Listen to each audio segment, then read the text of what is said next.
अस्सलामुअलैकुम वरहमतुल्लाहि वबरकातुहू। दोस्तों, आज मैं आपको पिज़्ज़ा बनाना सिखाऊंगा। पिज़्ज़ा कैसे बनाते हैं, उसका डो कैसे बनाते हैं, फिर उसके बाद उसको तैयार कैसे करते हैं। मेरी वीडियो आखिर तक वॉच कर लेना। डो बनाने का तरीका स्क्रीनशॉट के ज़रिए आपके साथ शेयर किया हुआ। आपने इस तरह से अपना डो तैयार करना है। डो तैयार करने के बाद उसको आपने रखना है 2 घंटा। जब आपका डो फूल के रेडी हो जाएगा, उसके बाद आपने डो को निकालना है। डो को निकालने आपको उसके लिए चाहिए होगा चीज़, चाहिए होगा चटर और मोज़रेला चीज़ चाहिए होगा, शिमला 2 किस्म का चाहिए होगा, टमाटर चाहिए होगा, प्याज चाहिए होगा। उसके बाद आपको पिज़्ज़ा सॉस चाहिए होगा।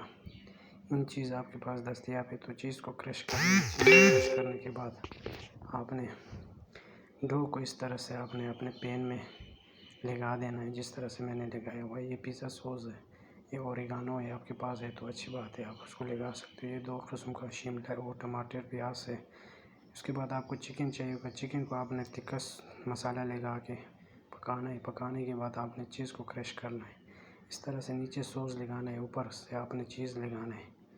चीज़ लगाने के बाद आपने फिर आपके पास ओलिव है तो वो भी बहुत अच्छी टेस्ट लाता है पिज़्ज़ा में। आपने चिकन डालना है पिज़्ज़ा के ऊपर। उसके बाद आपने शिमला मिर्चें डालना है, टमाटर प्याज और ओलिव डाल के फिर इसको इस तरह से तैयार कर देना है। फिर ऊपर से आपने चीज़ डालनी है। चीज़ डालने के बाद वो तैयार हो जाएगा। उसको ओवन में बेक करना है 280 के टेम्परेचर